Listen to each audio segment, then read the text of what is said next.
Geek Therapy Radio.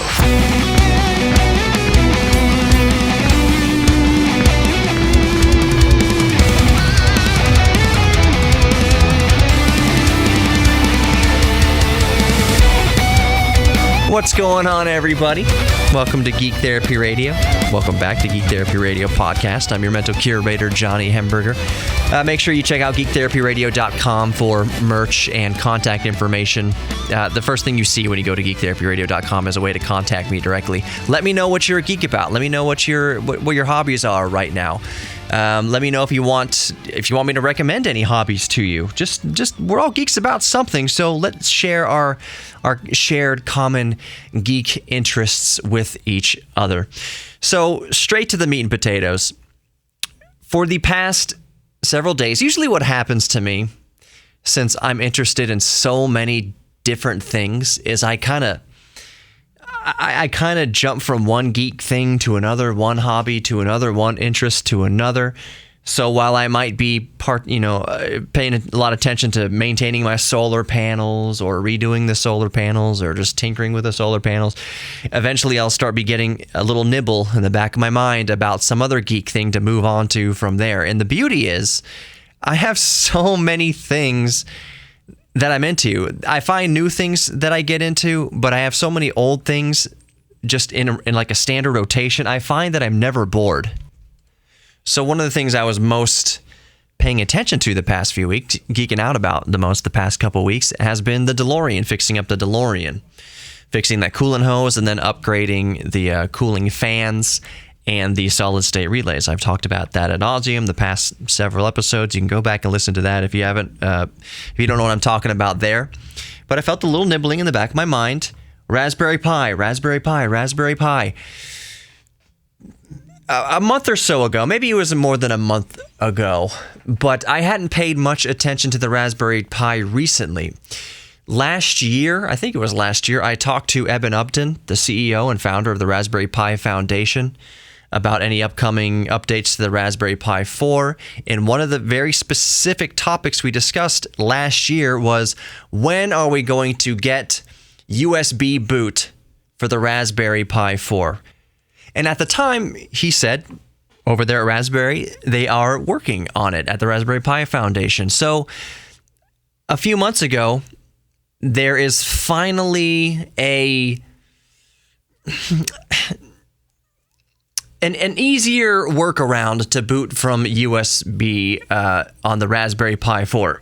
Raspberry Pi has not, officially written up any manuals or how-to on how to boot from Raspberry Pi 4. It's not officially part of the stable firmware yet. It's still very much part of the beta firmware. You can do a beta firmware update and get access to booting from USB. There's a few things you need to do in the terminal. There's a few things you need to do on your desktop PC, whether it's a PC or a Mac. A few bits of code you have to change, and you have to basically change the bootloader and the EEPROM. It's less rigmarole than it has been. In fact, I haven't even attempted to boot from USB on the Raspberry Pi 4. As soon as we heard, one of my favorite YouTubers is ETA Prime. It's an awesome channel. I love him over there on ETA Prime. Several months ago, if not a year ago, there's been options to boot from USB. And basically what that means is, what we're getting at here is that you can run Raspbian, at least, or Raspberry Pi OS off of a solid-state drive over that glorious USB 3.0 interface. It's been a bit of rigmarole in the past. Most recently, over the past few months, there have been major strides in reducing that amount of rigmarole. I haven't even attempted to boot from USB in the past up until recently, up until this updated process, because it was just such a pain in the butt. And I thought, how often am I even using the Raspberry Pi to put in the effort to have it boot from USB? But it got easier, and that's what I've been tinkering with ever since last night. Like I said, you got to do a couple things in the terminal. You have to basically change your firmware updates from what is it? From confirmed to BIOS or confirmed to beta. Sorry. Is it confirmed? I forget what it was, but you have to change it. And it's a lot easier now. So basically, you do that process in the terminal and you update the bootloader and blah, blah, blah with the SD card, and then you clone the SD card to a solid state drive. And you can do that right from the Raspberry Pi 4. There is an option in Raspberry Pi OS to clone your SD card to another drive over USB, and that's what you do. And then you take the SD card out, and I'm oversimplifying the process here. You take the SD card out, you plug in your solid state drive to the USB 3.0 interface port, and boom, you're booting your operating system right from the USB. In the past, it's been that the bootloader and everything is on the SD card, and it basically boots from the SD card, and then the SD card tosses everything back over to the USB interface. So what this does is that you don't need the SD card anymore. You need it for the first boot to get things going, and then you can just take the SD card out of there and then boot everything over USB fresh. You don't need the SD card handing anything off anymore. I got that done last night on Raspberry Pi OS, and as I understand it, it needs to be Raspberry Pi OS. If you're running an older version of Raspbian, apparently it doesn't work. Don't quote me directly on that, but all the instructions and all the how-tos and everything that I've read say that you need to get the latest version of Raspberry Pi OS, that it won't work, to my knowledge, with any older version of Raspbian. So, needless to say, it was a much easier process. It maybe took, 30 minutes altogether to do. And the difference between running Raspberry Pi OS off of a micro SD card, which is running on a USB 2.0 protocol, to running Raspberry Pi OS off of a solid state drive over USB 3.0 is night and day. Now, for anybody who doesn't know why that is, why is it so much different? Why is it so much faster to run the operating system off a solid state drive over a micro SD card? Aren't they both solid state storage? Well, yes, but it's different. For instance, the SD card, it's running over USB 2.0, so USB 3.0 is 10 times faster as far as its sequential read and writes, theoretically 10 times faster than USB 2.0. So your sequential read and writes with a solid state drive over USB 3.0 is going to be theoretically 10 times faster than you'll get with a micro SD card over USB 2.0 protocol. But that's not the real speed difference. That's not where the real snappiness and faster, snappier overall feel comes from when you are clicking around the operating system. Solid state drives excel at those little 4K read and writes, those little 4 kilobyte files, or just little tiny files. 4K is kind of an arbitrary kind of benchmarking figure, 4 kilobyte files, but it could be 1 kilobyte files, it could be half a kilobyte files, it could be 10 kilobyte files, whatever it is. Those little tiny little bursty file transfers that operating systems are constantly doing in the background, that's where solid state drives excel over something like a micro SD card or an SD card in any sort of capacity. It's these little spiky read and writes that are constantly happening with the little tiny files in the background of operating systems. SD cards are not very good at that, and you can test this by running any hard disk benchmarking software you have. It usually does the sequential read and writes, and then the 4K bursts, and then the 64ths, and the third, whatever. It does all sorts of little benchmarks to it. And you'll see that if you benchmark your micro SD card and then you benchmark a traditional solid state drive, whether it's SATA or over NVMe, M.2, whatever, that the solid state storage, no matter what type of solid state storage, whether it's NAND flash or any variant thereof, no matter what controller the solid state drive is using itself, you will see that not only the sequential read and writes are basically as fast as the I/O throughput of your computer, depending on what you're using, if you're using PCI Express or SATA or what have you. You'll see that those little bursty, the little tiny file transfers is way faster. It does way more of those tiny file transfers on a solid state storage versus typical spinning hard disk or even a flash drive. And the same thing goes for USB drives. USB drives are essentially, well, not entirely the same, but very similar. Sometimes it is exactly the same as micro SD cards, type of solid state storage. A lot of times in these USB sticks, like especially those miniature USB thumb drives, all it is, if you open it up, is a micro SD card inside of it. So a lot of the USB storage thumb drives are the same exact kind of memory as your SD cards. Either way, it is not ideal to run an operating system off of a USB flash drive or a micro SD card. When you're running an operating system off of a true solid state drive, whether it's M.2 or SATA or NVMe or whatever the technology involved, it is so much faster and so much snappier. Opening programs is so much faster. Booting into the desktop, booting into Raspberry Pi OS, for instance, from dead to plugging in the USB power source, it's not instant, but it's way faster getting to the desktop. The desktop populates way faster. Opening any program in Raspberry Pi OS is much faster, much snappier. Saving documents, let's say you're using LibreOffice and you're typing your word processing or something and you're saving a document, it's so much faster just to save. It's so much faster to multitask.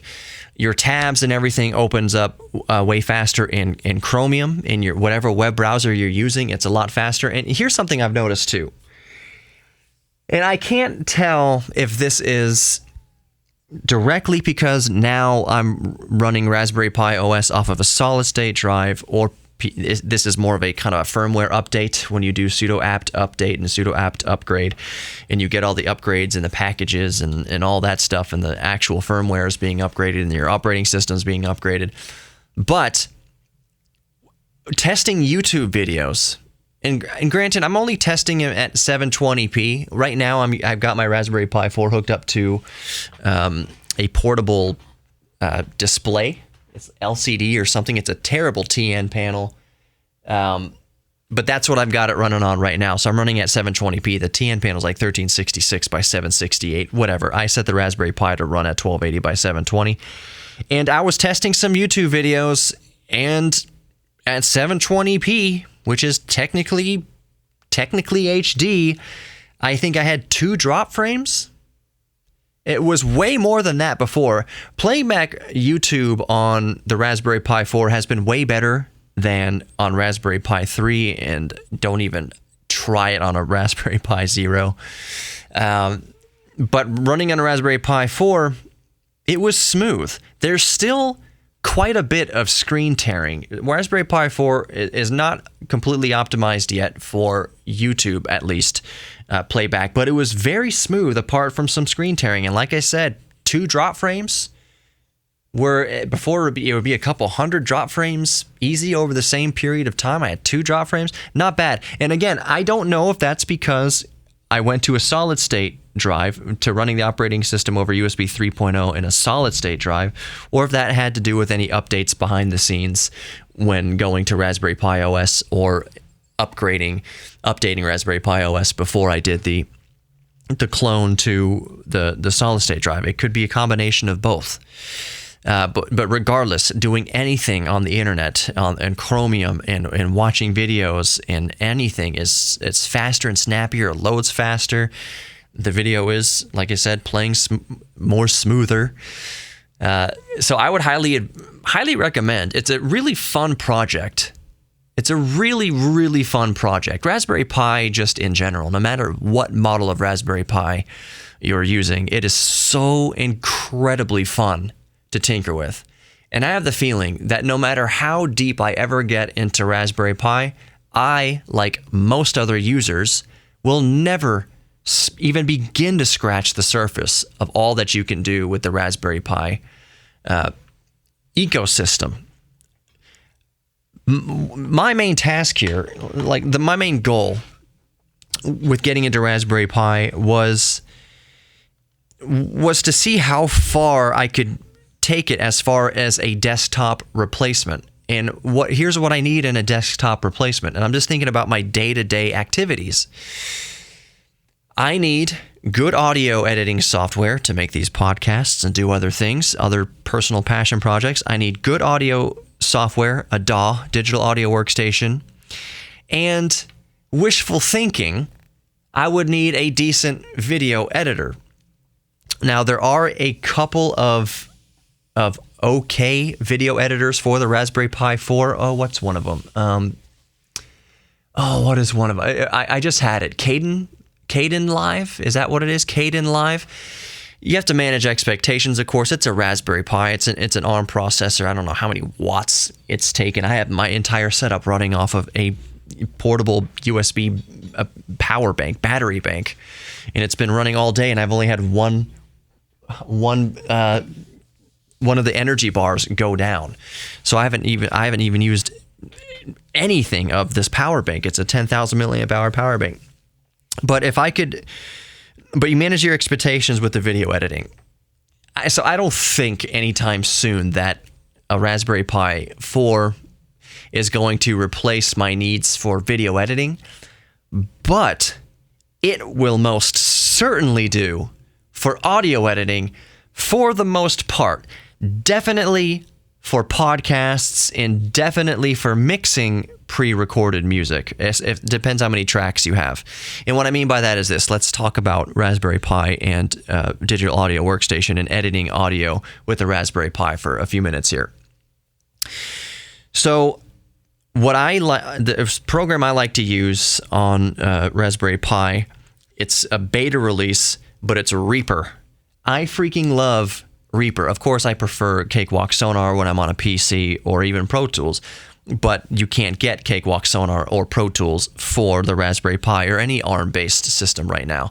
That is until Avid updates Pro Tools to run on Mac ARM processors, but that's an entirely separate discussion. But the DAW that I prefer to use on Raspberry Pi 4 or Pi 3 is Reaper, and it absolutely screams running everything off of a solid-state drive. The only drawback that I can tell for now with running a DAW, no matter what it is, but I prefer Reaper, and there's really not that many DAWs that run on Linux, period. Linux isn't really known for multi-track music recording and mixing. Any flavor of Linux, it's not known for that. It's known for other things, but not necessarily for that. But back to the Raspberry Pi. The biggest limitation I see with the Raspberry Pi 4 or any Pi in terms to audio recording and mixing is driver support. So what I mean by that is, to my knowledge, and I haven't tested absolutely everything out there, when I'm in Cakewalk Sonar or in Pro Tools, I'm using MME drivers, I'm using WDM drivers, I'm using ISO. Most of the stuff you use nowadays is using ISO, ASIO. But without getting too muddy down with this, stuck in the mud with this, with Raspberry Pi, you're using, I think it's ASLA or ALSA, or you're using the protocol over HDMI, or you're using from the headphone jack. All that means is that, so in my main editing rig, I use my Tascam 20x20, which has like 20 audio inputs, 20 audio outputs, multi-track mixing. I can put microphones on every instrument in a band and all the singers in a band and record all those 18 or 20 audio tracks individually at once, because I have the driver support on Windows and Mac to do that. To my knowledge, you don't have that on the Raspberry Pi 4 yet. You can, however, which is why I would use Reaper on a Raspberry Pi for podcasts all day long. You can plug in like a 2-channel audio interface, so a Samson Go mic, a Samson Meteor, a Blue Yeti. Well, I don't know about the Blue Yeti.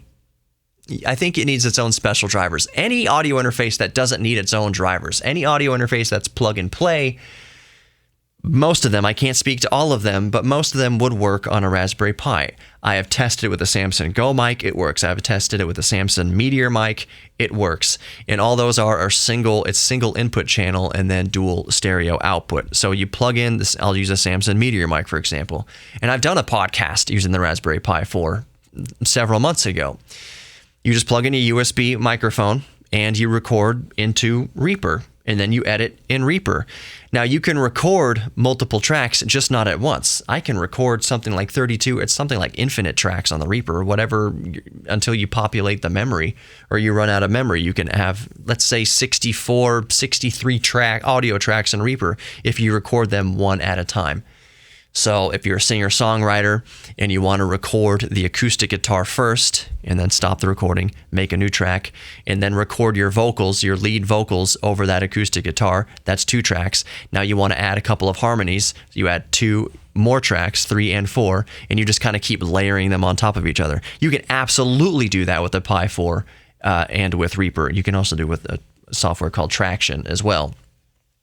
But as far as multiple inputs and outputs, multiple channels, that's not really a thing on Reaper, on the Raspberry Pi 4, and it comes down to driver support. That's probably going to change at some time in the near future.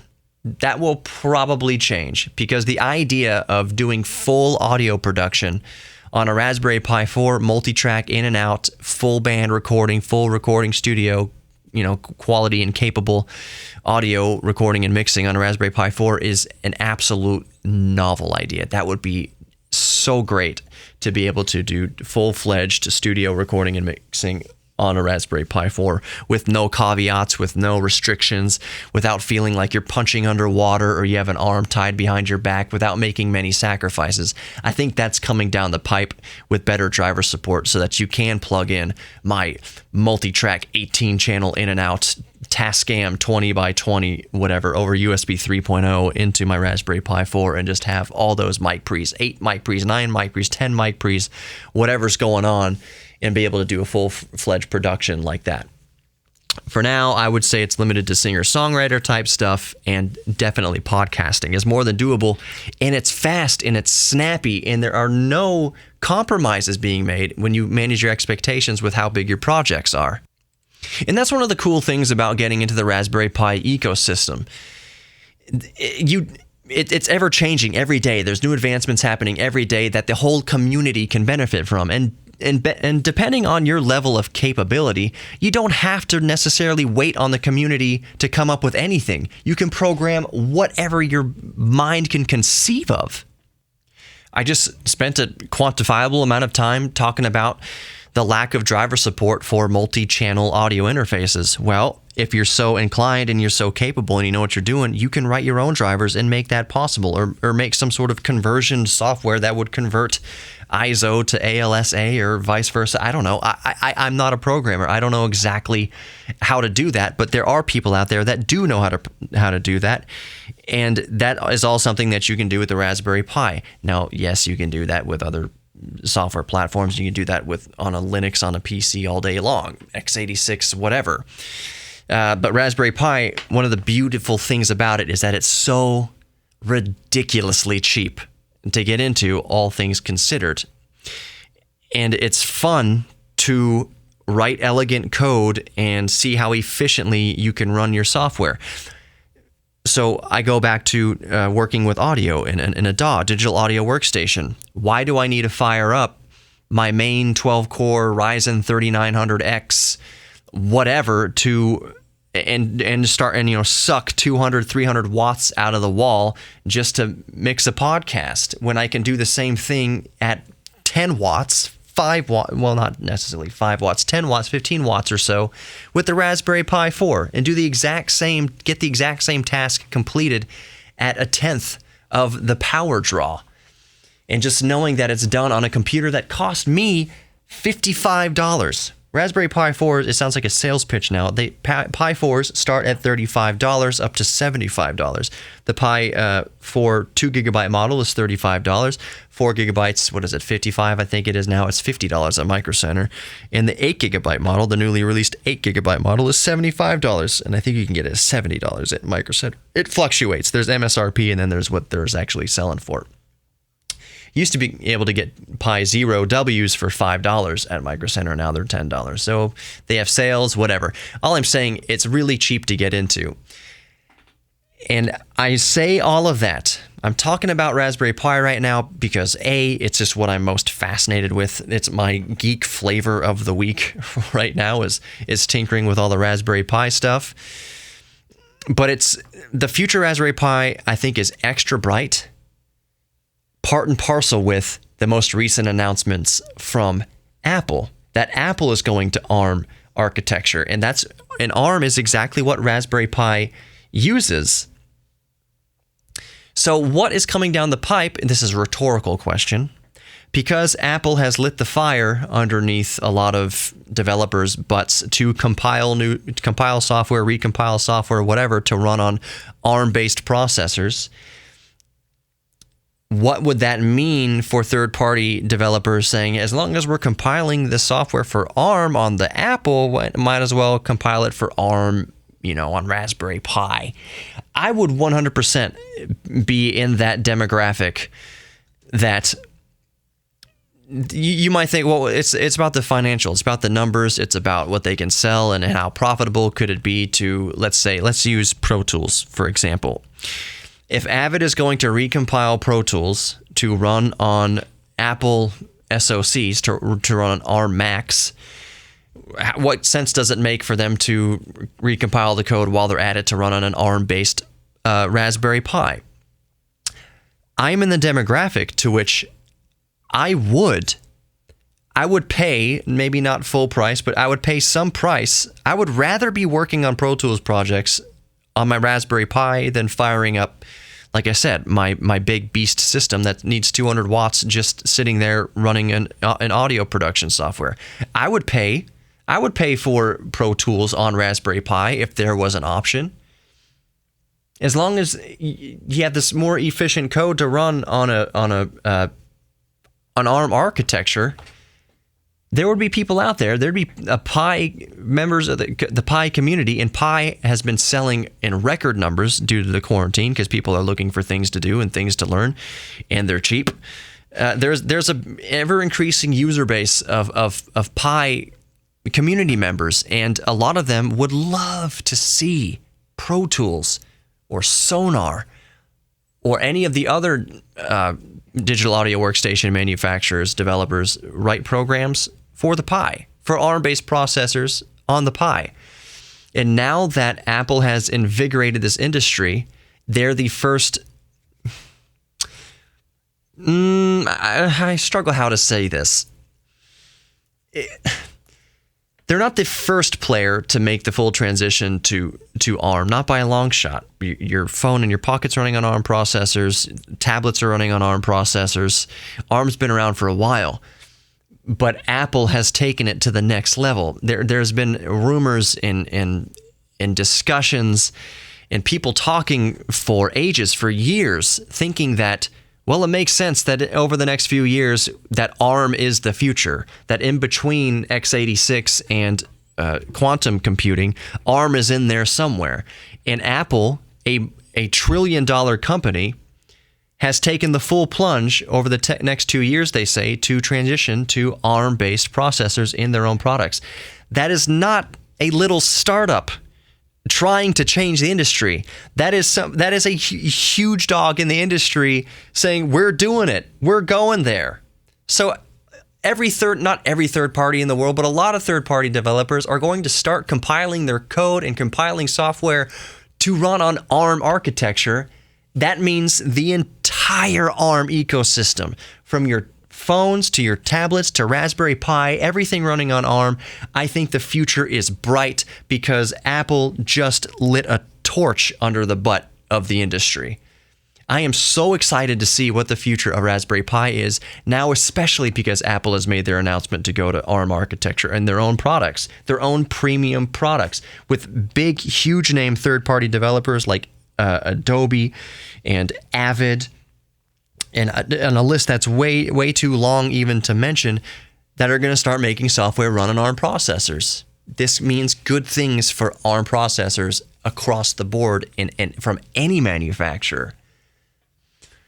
So I highly, highly recommend picking up a Raspberry Pi. And the beauty of it is, we're talking about opening up the terminal and typing in programmer speak or whatever. Like I said, I'm not the biggest programmer. I need to see. I don't have much memorized other than sudo apt upgrade and sudo apt update as far as updating my Raspberry Pi. Anything else, I need to go get the text off the internet, and that's the beauty of Linux in general, the whole Linux community, not just Raspberry Pi, but any sort of project how-to you're going to come across, any tutorials you're going to come across on the internet with how to do something in Linux or how to do something in Raspberry Pi, it's going to include the text, the terminal text, so that all you have to do is have the web page open in one side of your window and then have your own terminal. Terminal is the command line, basically, for Linux-based operating systems. Have the web browser open with the tutorial,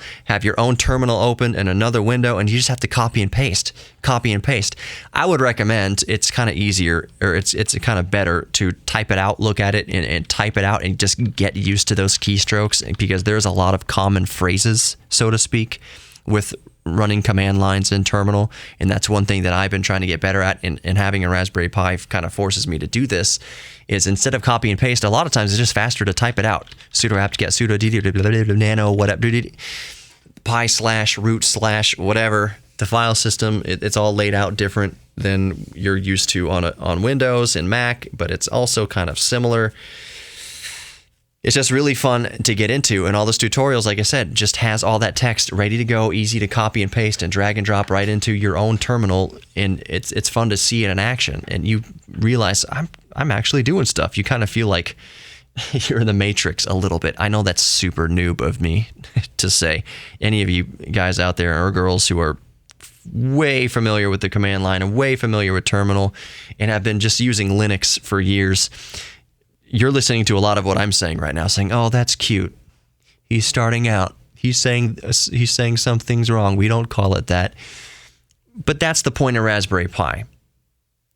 You know, at worst, I was thinking, and I'll start wrapping this up here soon, as I was going through the tutorial of how to boot from USB 3.0 on the Raspberry Pi 4, and you're messing with things like firmware and the EEPROM and the bootloader, there's stuff you can get wrong, and there is potential there to brick the system.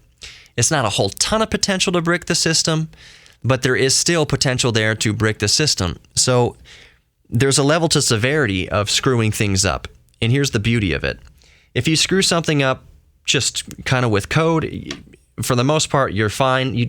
Everything is based on the SD card. Most of it is based on the SD card or on the whatever drive you're booting from. So the actual system itself, the BIOS of the system, I don't know if you can even call it that, if there is even a BIOS on the Raspberry Pi. There must be. You're not going to mess anything up too much on the hardware level if you get some coding wrong. Yes, you can, but the odds that you will are kind of low.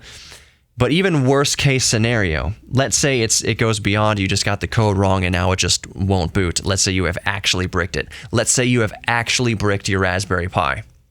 Well, you brick something that cost $35 versus bricking something that cost $350 or $3,500.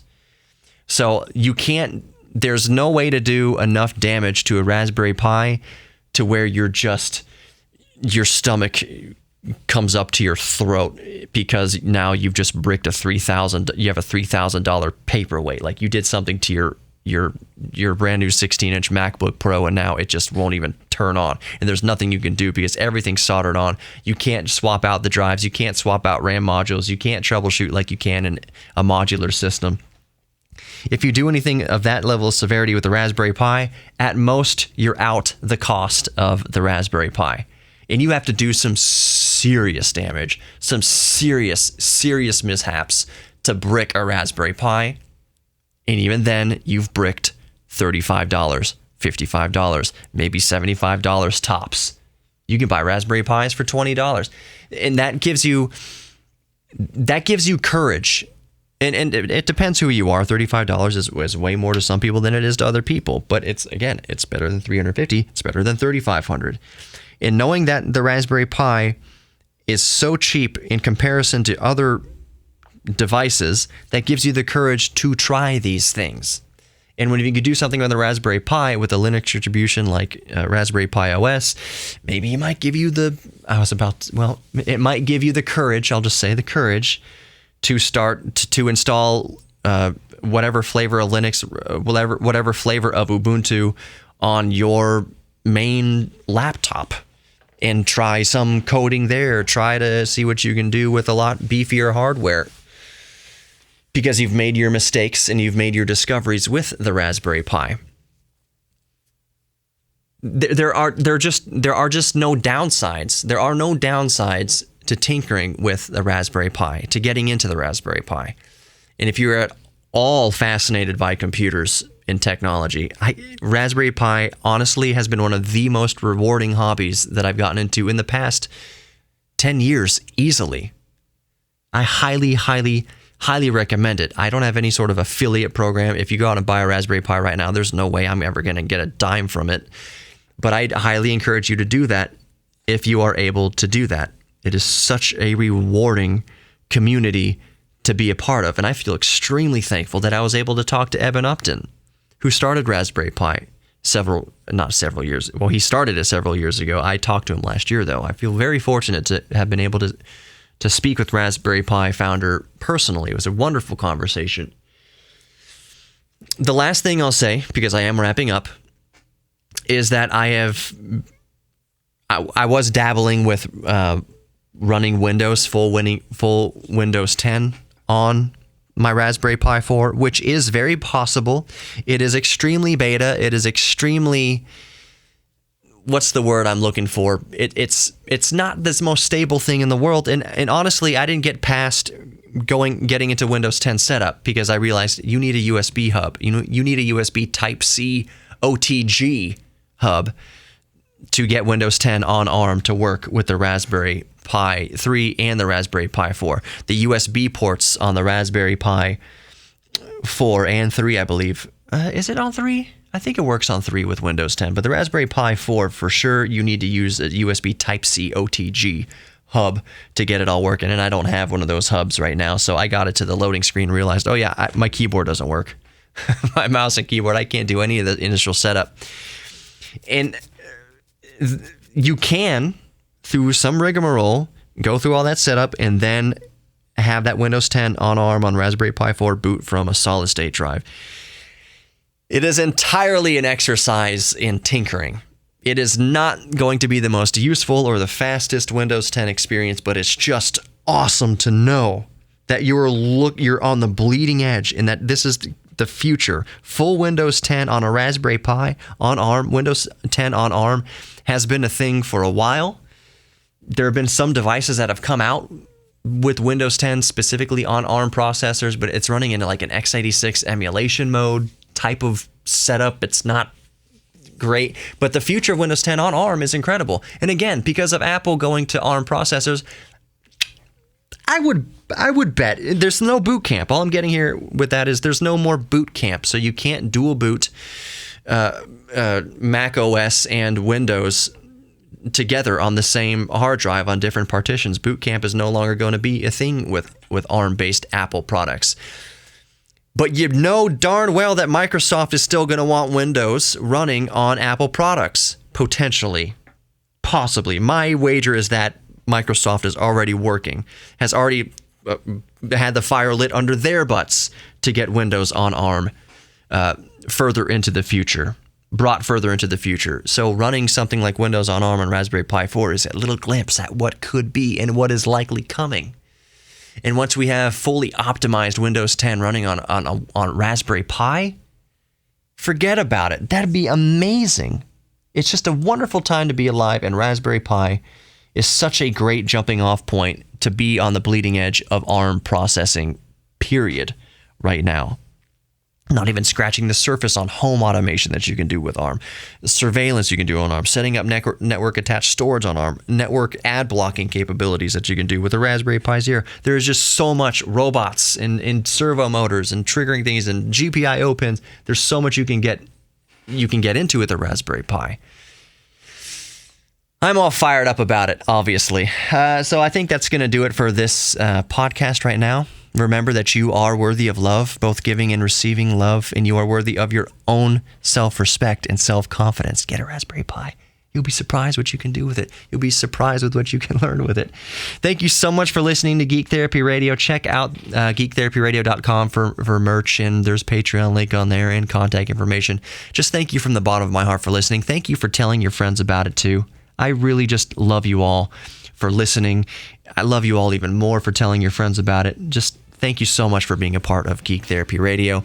Take care. Be safe. Please wear a friggin' mask if you're going outside. Please. You can take it off when you go back home. I want you all safe and healthy. We'll get through this together. Take care until next time. Have a good one.